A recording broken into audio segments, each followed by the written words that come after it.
Hello dear student, मैं राहुल और स्वागत है आप लोगों का आपके अपने यूट्यूब चैनल आर के सेंटर पे। दोस्तों, आज के वीडियो में हम लोग एक मोस्ट इंपॉर्टेंट क्वेश्चन को क्लियर करने वाले हैं, जो कि इस प्रकार से है। तो आज का प्रश्न हमारा होने वाला है, फ्रांस में आतंक के राज्य के कारणों एवं परिणामों का उल्लेख करें। या तो आपको पूछ सकता है फ्रांस में आतंक के कारण, परिणामों एवं स्वरूप का उल्लेख करें। कहने का अर्थ ये है कि दोनों क्वेश्चन में एक ही चीज पूछेगा कि फ्रांस में आतंक के राज्य किसको कहते हैं, है ना। फ्रांस में आतंक के क्या कारण थे उसके बारे में बताना है, उसका क्या परिणाम निकला उसके बारे में बताना है। ठीक है, तो देखिए, अच्छा, आतंक मतलब समझते हैं? आतंक मतलब क्या होता है? डर। आतंक मतलब क्या होता है? डर। ठीक है, तो फ्रांस में ऐसा माहौल कब बना जब फ्रांस के लोगों में जो है ना डर छा गया। ठीक है, मीन्स ऐसा समय आ गया था फ्रांस में जब लोगों को कहा जाता था कि तुम उठो तो लोग उठते थे, लोगों को कहा जाता था बैठने के लिए तो बैठते थे। ठीक है, मीन्स डर का माहौल आ गया था। उसी को जो है ना यहाँ पे क्या कहा जाता था? फ्रांस में आतंक का राज्य कहा जाता था। तो चलिए दोस्तों, इसको हम लोग विस्तार से समझने का प्रयास करते हैं कि आखिर फ्रांस में आतंक के क्या कारण थे और आतंक के क्या परिणाम हुए। ठीक है, तो सबसे पहले आपको लिखना है उत्तर में भूमिका। क्या लिखना है? भूमिका। और भूमिका में लिखना इस प्रकार से है कि सन 1793 से लेकर के 1794 तक के काल को जो है ना आतंक का काल कहा जाता है। कहाँ पे? फ्रांस में जो है 1793 से लेकर के 1794 तक का जो काल है उसको आतंक का काल कहा जाता है। ठीक है, क्योंकि रॉबेस्पियर के नियंत्रण एवं दंड की सख्त नीति अपनाई। क्योंकि रॉबेस्पियर मीन्स जब 1789 ईस्वी में फ्रांस में क्रांति हुई थी, उसके बाद फ्रांस में जो है लोकतंत्र की स्थापना हुई थी। ठीक है, लोकतंत्र की जब स्थापना हुई तो यहाँ पे शासक बन के आए थे कौन? रॉबेस्पियर। ठीक है, और इनका मानना था कि जो लोग गणतंत्र के क्या है, विरोधी हैं, उनके खिलाफ इन्होंने क्या किया? सख्त और दंड की नीति अपनाई। ऐसा सख्त नीति अपनाया कि लोगों का दिल दहल गया। ठीक है, कहा जाता है कि उसके हिसाब से गणतंत्र के जो भी शत्रु थे, कुलीन हो, चाहे वो पादरी हो, या तो राजनीतिक दलों के सदस्य हो, या फिर उसके कार्यशैली रहने वाले उसके पार्टी के सदस्य हो, सबको उन्होंने क्या कर लिया? गिरफ्तार करके जेल में डाल दिया। ठीक है, किसने? रॉबेस्पियर ने। कहा जाता है कि इन्होंने कहा था कि जो गणतंत्र के विरोधी होंगे उनको क्या किया जाएगा? जेल में डाल दिया जाएगा। ठीक है, और जेल में डालने के बाद उन पे जो है ना न्यायालय के द्वारा एक मुकदमा चलाया जाएगा। क्या चलाया जाएगा? मुकदमा चलाया जाएगा। ठीक है, और कहा गया कि यदि न्यायालय के द्वारा उन्हें दोषी पाया गया, न्यायालय के द्वारा उन्हें दोषी पाया गया तो उन्हें जो है ना गिलोटिन पर चढ़ाकर उनका सर कलम करा दिया जाएगा। मीन्स सिर जो है ना उड़ा दिया जाएगा। ठीक है, तो गिलोटिन क्या था? तो देखिए, गिलोटिन जो है ना एक ऐसा यंत्र है। ठीक है, ये यंत्र है। ठीक है, यहाँ पे देखिए, यहाँ पे आपका माथा लगेगा।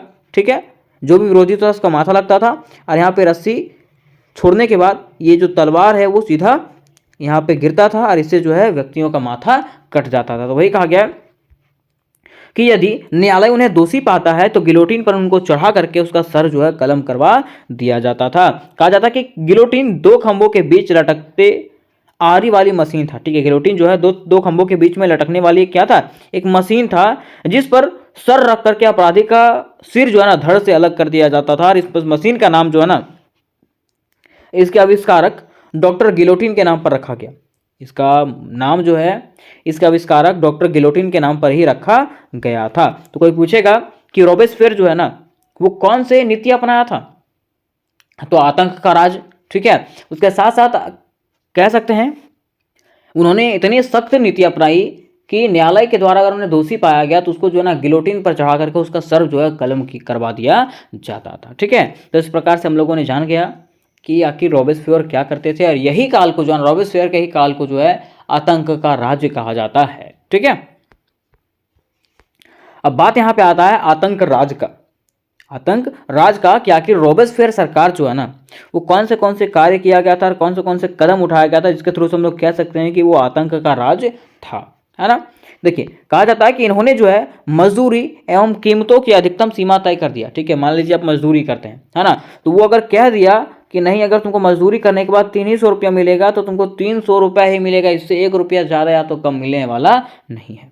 ठीक है, दूसरा, गोश्त एवं पावरोटी की राशनिंग कर दी। गोश्त में समझते मीट वगैरह। ठीक है, मीट और पावरोटी की राशनिंग कर दिया। जैसे होता ना कि अभी सरकार जो है सबको राशन देता है 5 किलो पर जन, है ना, तो वहां पे जो है इसने क्या किया? गोश्त और पावरोटी का राशनिंग कर दिया कि एक घर के व्यक्ति जो है उसको 5 किलो ही राशन खाना है, इससे ज़्यादा खाना नहीं, मतलब इस प्रकार का वहाँ पर राशनिंग कर दिया। ठीक है। और जैसे मान लीजिए कि जो ज़्यादा काम करते हैं, जो मजदूर लोग होते हैं, है ना, उन लोग को ज़्यादा भूख लगता है। ठीक है। और जो आराम से घर में बैठे बैठे अमीर लोग हैं, उन लोग को ज़्यादा भूख लगता नहीं, उन लोग तो फरमाइशी खाना खाता है ना। तो वहाँ से अगर इस प्रकार से अगर नीति अपना दिया गया तो लोगों को कहीं ना कहीं प्रॉब्लम होने लगा। फिर तीसरा नीति अपनाया उन्होंने कि अनाज शहरों में सरकार द्वारा तय कीमत पर बेचने के लिए बाध्य किया गया। ठीक है। मीन्स कहा जाता है कि शहर में जो अनाज बेचा जाएगा उसका कीमत जो है वो तय किया गया किसके द्वारा, सरकार के द्वारा। ठीक है। मीन्स सरकार जो कीमत बताएगा कि अगर मान लीजिए कोई चावल है, चावल का रेट अगर 30 रुपये में आपको बेचना है तो 30 रुपये में बेचना पड़ेगा, चाहे मार्केट में 50 रुपये रहे, चाहे लाख रुपया रहे, आपको 30 रुपये ही बोला गया, 30 रुपये में ही बेचना पड़ेगा। फिर कहा जाता है कि इन्होंने जो है ना कहा था कि सफ़ेद आटे का इस्तेमाल पर रोक, इन्होंने जो है सफ़ेद आटे के इस्तेमाल पर रोक लगा दिया। सफ़ेद आटा मतलब समझते हैं क्या, मैदा। ठीक है। मैदा पर इन्होंने रोक लगा दिया, है ना, क्योंकि मैदा, कुछ लोग मैदा की भी रोटी खाता है ना, तो उस पर जो है ना रोक लगा दिया था कि सारे लोग जो हैं वो क्या करेंगे, समता की रोटी खाएंगे। मीन्स आटे से बने हुए रोटी खाएंगे, मोटा मोटा जो गेहूं का दर्रा वाला रोटी बनता है ना वैसा रोटी खाएंगे, सबको सब लोग इक्वल है। ठीक है। किसी को भी सफ़ेद आटे का इस्तेमाल करना नहीं है। ये किसने कहा था, रॉबेस्पियर ने कहा था। ये सब कार्य उन्होंने किया था। फिर कहा है कि बराबरी व आचार व्यवहार लागू करने की कोशिश किया। इन्होंने जो है ना बराबरी और आचार व्यवहार लागू करने की कोशिश किया कि यहाँ पे जितने भी लोग हैं, चाहे वो पादरी हो, चाहे वो कुलीन हो, ठीक है, चाहे वो अन्य जनता हो, सबके साथ जो है बराबर का व्यवहार किया जाए, है ना। देखिए यहाँ पे क्या था कि पहले जो है यहाँ पे महाशय को मंसूर कहा जाता था और महोदया को मदाम कहा जाता था। ठीक है। लेकिन अब कहा गया कि यहाँ के नागरिक को जो है सितोयेन कहा जाएगा और नागरिका को जो है वो सितोइन कहा जाएगा, है ना। फिर लास्ट में कहा गया कि यहाँ के चर्चों को जो है ना बंद करवा दिया गया, कि जितने भी चर्च थे यहाँ पे उस सारे चर्चों को जो है वो बंद करवा दिया गया था। ठीक है। ये किसने कार्य किया था, तो रॉबेस्पियर ने कार्य किया था। किसने, रॉबेस्पियर ने कार्य किया था। इसके सरकार ने ये सब कार्य और कदम उठाया था। ठीक है। जिसके थ्रू से हम लोग कह सकते हैं कि लोगों में जो है ना भय आ गया। ठीक है। डर होने लगा। अब सरकार कहेगा कि नहीं बाबू तुमको दिन में ही काम कर, रात में ही तुमको काम करना है, तो सरकार कहेगा वैसा ही करना पड़ेगा। ठीक है। बोलेगा कि रात भर काम करो और दिन में सुतो, तो ऐसा ही करना पड़ेगा। यह सरकार कहेगा वैसा ही ना, नहीं तो ऐसा बोलेगा कि तुमको अगर तुम इस बात का पालन नहीं करते हो तो तुमको जेल में डाल दिया जाएगा, तुम्हारा सर कलम करवा दिया जाएगा। ठीक है। तो लोग तो डर से करेगा ही, जैसा सरकार कहेगा वैसा तो करेगा ही, है ना। तो वैसे यहाँ पे रॉबेस्पियर ने जो सरकार थे उसने यहाँ पे कदम उठाया और इस प्रकार से कार्य करवाया था। ठीक है। अब देखिए यहाँ तक हम लोगों ने जान गया था कि आखिर रॉबेस्पियर ने क्या क्या कदम उठाए थे, क्या क्या कार्य किए थे। अब यहाँ पे बात आता है कि आखिर आतंक का जो राज है वो खत्म हुआ था कि नहीं हुआ था, है ना। तो कहा जाता है कि रॉबेस्पियर ने अपनी नीतियों को इतनी सख्ती से लागू किया कि उसके समर्थक भी तुराही तुराही करने लगे। कहने का अर्थ यह है कि रॉबेस्पियर जो था अपनी नीतियों को इस प्रकार से लागू कर दिया, इतना सख्ती से लागू करवाया कि उसके जो समर्थक थे वो भी पागल हो गए। ठीक है। और वो भी उसका विरोध करने लगे। किसका, रॉबेस्पियर का। किसका, रॉबेस्पियर का। कहने का अर्थ सीधा है ना, कि मान लीजिए आप कहोगे कि आपको दिन के बजाय रात में काम करना है। कब, रात में काम करना है। ठीक है। और रात में पूरा काम करना है, दिन भर पूरा सुतना है। ठीक है। तो ये तो विधि सही नहीं है। और ऐसे भी कह दोगे कि अगर ये बात को जो नहीं मानेगा उसको हम लोग क्या करेंगे, जेल में डाल करके उसको मौत का सजा सुना देंगे, तो लोग तो डर जाएगा लोग। ठीक है। और डरने के बाद सारे लोग इकट्ठा होकर के क्या करेंगे, उसका विरोध करेंगे। तो वैसा ही यहाँ पे हुआ। इसके जो समर्थक थे रॉबेस्पियर के वो भी क्या करने लगे, इसका विरोध करना चालू कर दिए। और अंततः जो है ना जुलाई 1794 ईस्वी में, कब, जुलाई 1794 ईस्वी में न्यायालय के द्वारा जो है ना रॉबेस्पियर को भी दोषी ठहराया गया। किसको, रॉबेस्पियर को भी दोषी ठहराया गया। और इसके अगले दिन ही जो है ना उसको गिरफ्तार करके गिलोटिन पर चढ़ा दिया गया और उसको मौत की सजा दे दिया गया। किसको, रॉबेस्पियर को। उसके बाद जो है यहाँ पे आतंक का शासन जो है वो खत्म हो जाता है। कहाँ से, फ्रांस से। ठीक है। अब देखिए बातें यहाँ पे आई थी कि आतंक के राज के कारण, कि आखिर आतंक का जो राज था वहां पे उसके क्या क्या कारण थे, है ना। तो पहला हम लोगों ने देख लिया था कि रॉबेस्पियर के कारण था। तो और भी जानते हैं कि आखिर और भी कुछ कारण थे कि नहीं थे।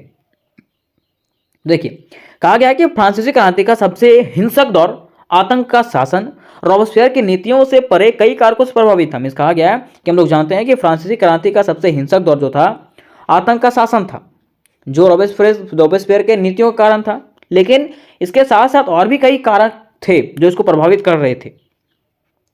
इन कारकों की विभिन्न श्रेणियों के अंतर्गत जांच की जा सकती है। इन कारकों का जो श्रेणी है उसको इन भागों में बांटा जा सकता है। कहा गया है पहला कि विदेशी आक्रमण का खतरा, मीन्स फ्रांस पे जो था विदेशी आक्रमण का खतरा भी था। कहा जाता है कि यूरोपीय राजाओं ने क्रांति को अपनी शक्ति के लिए खतरा माना। यूरोपीय राजाओं ने क्रांति को जो है ना अपनी शक्ति के लिए क्या माना, खतरा माना, क्योंकि फ्रांस में क्या हो रहा था, क्रांति हो रहा था। और अगस्त 1791 में फिलिपींस घोषणा पर हस्ताक्षर कर दिया। इन्होंने क्या किया, 1791 ईस्वी में फिलिपींस घोषणा पर हस्ताक्षर किया, जिससे फ्रांसीसियों में आक्रमण का भय पैदा हो गया, जिससे फ्रांसीसियों को लगने लगा कि अब क्या हो जाएगा, यहाँ पे मेरे ऊपर जो है ना आक्रमण किया जाएगा।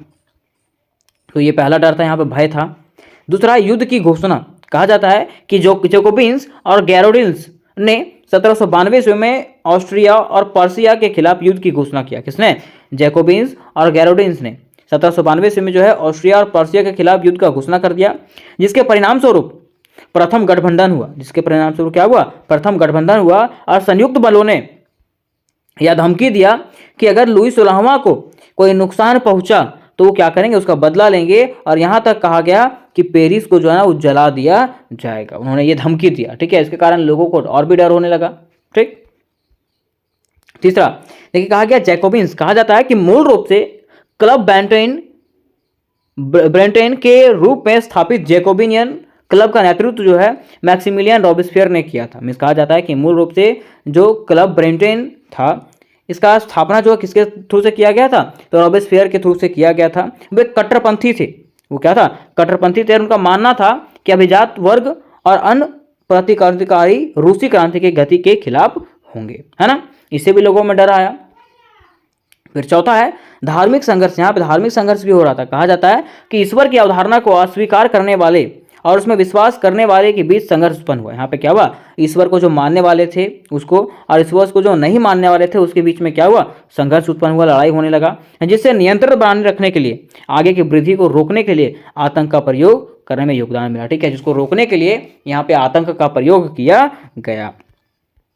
और कहा जाता है कि जुलाई 1790 में पादरी के नागरिक संविधान ने कैथोलिक धर्म को अस्वीकार कर दिया। हुआ क्या कि जुलाई 1790 ईस्वी में पादरी के नागरिक संविधान ने क्या किया, कैथोलिक धर्म को जो है ना अस्वीकार कर दिया, जिससे पुजारियों को जो है राज्य वेतनभोगी सिविल सेवकों में बदल दिया गया। मीन्स वहां पे जो है कई प्रकार के धार्मिक दिक्कतें चालू हो गई थी, ठीक है। फिर देखिए छठा है ज्ञानोदय प्रभाव। क्या है, ज्ञानोदय प्रभाव। कहा जाता है कि रॉबेस्पियर का मानना था कि आम जनता के प्रति सरकार के कर्तव्य को पूरा करने के लिए उन्हें लोगों को खत्म करना आवश्यक है। मीन्स कहा गया है कि रॉबेस्पियर यह मानता था कि आम जनता के प्रति सरकार के कर्तव्य को पूरा करने के लिए उन लोगों को खत्म करना आवश्यक है जिन्हें वह फ्रांसीसी क्रांति के गुणों और सरकार के सामने सम्मान खिलाफ लड़ने वाले अत्याचारी मानते थे। जो सरकार के खिलाफ बोलते थे, है ना, और जो गणतंत्र के विरोधी थे उसको क्या करना है, जान से मारना था। ये किसका मानना था, रॉबेस्पियर का, ठीक है। अब बात यहां पे आता है निष्कर्ष का कि निष्कर्ष में आप क्या लिखोगे, तो निष्कर्ष में इस प्रकार से लिखना है कि आतंक के शासन को फ्रांसीसी क्रांति के सबसे हिंसक चरण के रूप में याद किया जाता है। अगर हम लोग आतंक के शासन की बात करें तो इसको जो है फ्रांसीसी क्रांति के सबसे हिंसक चरण के रूप में माना जाता है, क्योंकि जब सड़कें खून से लथपथ थी और हजारों लोगों की जान चली गई थी, किसमें, इस आतंक के शासन के कारण। कहा जाता है कि इस आतंक और उसके बाद हुए नरसंहार के कारणों अभी भी बहस चल रही है, लेकिन क्रांतिकारी युद्ध और विदेशी आक्रमण अभी भी सबसे प्रमुख कारकों में से कुछ एक है। इसकी औपचारिक शुरुआत जो है सितंबर 1793 ईस्वी में हुई थी और इस दौरान जो है मैंगस्टन ने उठकर कहा था कि क्रांति की रक्षा के लिए आतंक की अवधि का आवश्यकता थी। मीन्स कहा गया कि क्रांति की रक्षा करने के लिए जो है ना आतंक की जरूरत थी। और यह जो है जुलाई 1794 ईस्वी में रॉबेस्पियर के पतन के साथ समाप्त हुआ था, क्या, आतंक का राज्य। तो उम्मीद करते दोस्तों कि ये क्वेश्चन आपको समझ में आ गया होगा और इससे रिलेटेड जितने भी क्वेश्चन होने वाले हैं आपके सारे के सारे क्वेश्चन आपको इस चैनल पे मिलने वाले हैं, चाहे वो मेजर 6 का हो, मेजर 7 का हो, मेजर 8 का हो, सबका तैयारी आपको इस चैनल पर करवाया जाएगा, ठीक है। तो इससे रिलेटेड वीडियो देखने के लिए डिस्क्रिप्शन बॉक्स में लिंक दिया गया, वहाँ से आप लोग जाकर के देख सकते हो। मिलते हैं नेक्स्ट वीडियो में, तब तक के लिए जय हिंद, जय भारत।